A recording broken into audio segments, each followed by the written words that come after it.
मेरे सभी निरंकारी संत महात्माओं, भाई बहनों, माताओं के चरणों प्यार भरा नतमस्तक होकर धन्यकार जी। और जो मेरे मित्र भाई, सब्सक्राइबर भाई, सभी को मेरा प्यार भरा नमस्कार। तो आज की एक ऐसी कहानी मेरे सामने आई है कि कहते हैं हम सभी लोग सोचते हैं कि वो बहुत पैसे वाला है, वो बहुत सुखी है, उसका काम काज बहुत अच्छा चल रहा है, बहुत उसके पास धनोधान है। तो एक ऐसी कहानी है कि इस कहानी को अगर हमने सुन लिया, जो भी वीडियो देख रहा, देखना जरूर, एक एक शब्द सुनने लायक। एक ऐसी कहानी आई है सामने, ऐसी कहानी आई है कि पहले तो मैंने उसको पढ़ा, पूरी पढ़ने के बाद पता चला कि हाँ वास्तव में यार हम करते क्या है। हम कहते यार उसका तो बहुत अच्छा काम चल रहा है, अरे वो तो भाई बाइक पे था, अब कार हो गई है, अरे उसको किराया पर रहता था तो 4 मंजिल का मकान बना लिया है। तो मतलब देखो, कहते दूर से जंगल घना दिखता है। तो एक ऐसी कहानी आज नज़र में आई है सामने, वो मैं आपको बताऊंगा। बहुत ही मेहनत की है इसमें, हमारे किसी तरह नज़र आई है तो मैंने उसको पूरी तरह से लिखा, पहले पढ़ा है, तो एक एक शब्द में आपको सुनाना है। तो जो भी वीडियो देख रहा पूरा देखे, एक एक शब्द सुनने लायक है कि सबके भरम भुलेखे दूर हो जाएंगे। जो दूसरों को सुखी समझते हैं वो एक कहानी जरूर सुने, सारे भ्रम दूर हो जाएंगे। तो ये कहानी मैं आपको सुनाता हूँ, बहुत ही ध्यान से एक एक शब्द समय निकाल के सुनना, स्किप मत करना, हटाना नहीं, सुनाता हूँ। और जो पहली बार देख रहा है सब्सक्राइब जरूर करें, लाइक करें, कमेंट करके जरूर बताएं। चलते हैं कहानी को आपको बताते हैं।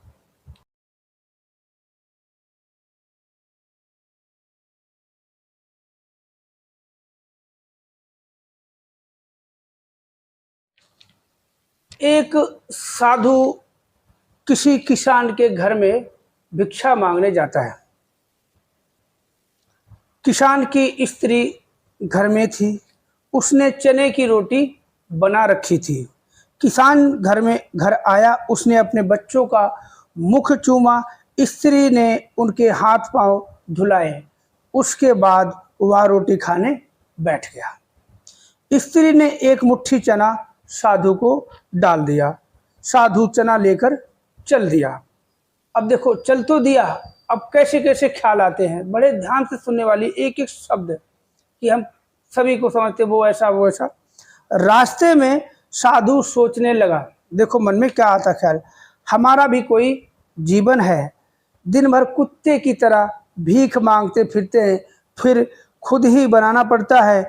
इस किसान को देखो, कितना सुंदर घर है, घर में स्त्री है, बच्चे हैं, अपने आप अन्न पैदा करता है, वास्तव में सुखी तो हुआ है, वह किसान है। इधर वह किसान रोटी खाते खाते अपनी स्त्री से कहने लगा, जो हमारा नीला बैल है वह बहुत बूढ़ा हो गया। अब यह देखो, वो कहता है इसको सुखी, इसकी कहानी, बूढ़ा हो गया, अब वह किसी तरह काम नहीं देता, यदि कहीं से कुछ रुपयों का इंतजाम हो जाए तो इस साल का काम चले। साधु राम महाजन के पास जाऊंगा, वह ब्याज पर दे देगा। भोजन करके वह साधु राम महाजन के पास गया। बहुत देर चिरौरी विनती करने पर 1 रुपये सैकड़ा सूद पर साधु ने रुपए देना स्वीकार किया। एक लोहे की तिजोरी से साधु राम ने एक थैली निकाली और गिनकर रुपए किसान को दे दिए। रुपए लेकर किसान अपने घर को चला। वह रास्ते में सोचने लगा, हम भी कोई आदमी हैं। देखो क्या इंसान सोचता वो बहुत, मगर उसकी कोई दुखारी बातें नहीं जानता। हम भी कोई आदमी हैं, घर में 5 रुपए भी नगद नहीं। कितनी चिरौरी विनती करने पर उसने रुपए दिए। साधु कितना धनी है, उसके पास सैकड़ों रुपए हैं, वास्तव में सुखी तो वह है, वह साधु राम ही है। साधु राम छोटी सी दुकान करता था। वह एक बड़ी दुकान से कपड़े ले आता था और उसे बेचता था। दूसरे दिन साधु राम कपड़े लेने गया। वहां सेठ पृथ्वीचंद की दुकान से कपड़ा लिया। वह वहां बैठा ही था कि इतनी देर में कई तार आए। कोई बंबई का था, कोई कलकत्ते का था। किसी में लिखा था 5 लाख का मुनाफा हुआ, किसी में 1 लाख का। साधु महाजन ये सब देखता रहा। कपड़ा लेकर वह चला आया। रास्ते में वह सोचने लगा, हम भी कोई आदमी हैं। देखो कहाँ कहाँ आदमी सोचता है, हम भी कोई आदमी हैं। 100-200 जुड़ जाएं महाजन कि 100-200 जुड़ जाएं महाजन कहलाने लगे। पृथ्वीचंद कैसे हैं, एक दिन में लाखों का मुनाफा। वास्तव में सुखी तो वह पृथ्वीचंद ही है। उधर पृथ्वीचंद बैठा ही था कि इतने में ही तार आया कि 5 लाख का घाटा हुआ।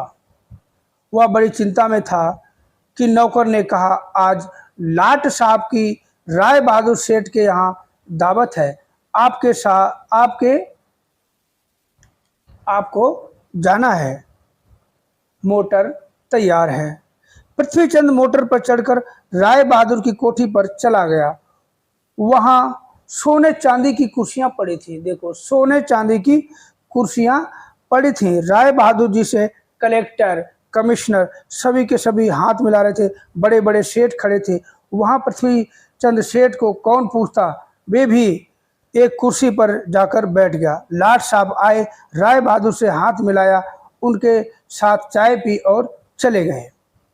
पृथ्वीचंद अपनी मोटर में लौट रहे थे। रास्ते में सोचते चले आते हैं, हम भी कोई सेठ हैं। 5 लाख के घाटे में ही घबरा गए। राय बहादुर का कैसा ठाठ है। लाट साहब उसे हाथ मिलाते हैं। वास्तव में सुखी तो वही है। इधर लाट साहब के चले जाने पर राय बहादुर के लिए और राय बहादुर के सिर में दर्द हो गया। बड़े बड़े डॉक्टर आए, एक कमरे में पड़े थे। कई तार घाटे के एक साथ आ गए थे। उनकी भी चिंता थी, कारोबार की भी बात याद आ गई। चिंता में पड़े थे। तभी खिड़की से उन्होंने झांक कर नीचे देखा। एक साधु हाथ में एक लाठी लिए अपनी मस्ती में राम राम करते जा रहा था। राय बहादुर ने उसे देखा और बोले, वास्तव में सुखी तो यही है। इसे ना तो घाटे की चिंता और ना ही मुनाफे की फिक्र है। इसे लाट साहब को पार्टी भी नहीं देनी पड़ती। सुखी तो यही है। तो आपने कहानी सुनी, कैसी लगी? वास्तव में हम अपने आप को देख के चलते हैं, दूसरे को नहीं देखते। कि कहते हैं दूसरे को देखते हैं तो दूसरे को सुख देखते हैं। अंदर क्या है, चमकती हुई चीज़ कहते हैं हीरा नहीं होती। तो इससे शिक्षा क्या? इस प्रसंग में हमें ये पता चलता है कि हम एक दूसरे को सुखी समझते हैं, पर वास्तव में सुखी कौन? इसे तो वही जानता है जिसे आंतरिक शांति है, जिसे आंतरिक सुकून है। आप चाहे भिखारी हो, चाहे करोड़पति हो, लेकिन आपके मन में जब तक शांति नहीं तब तक सुकून नहीं मिल सकता। तो बहुत ही अच्छा दृष्टांत, बहुत ही अच्छी प्रेरणादायक कहानी। हम यही समझते हैं कि वो सुखी, उसके पास धन दौलत गाड़ी बंगला, मगर कहते हैं अंदर जाके देखो हर बंदा दुखी है। कहते हैं कोई तन दुखी, कोई मन दुखी, कोई धन बिन रहत उदास, थोड़े थोड़े सब दुखी एक सुखी राम का। तो आज का वीडियो यहीं पे विराम लेते हैं।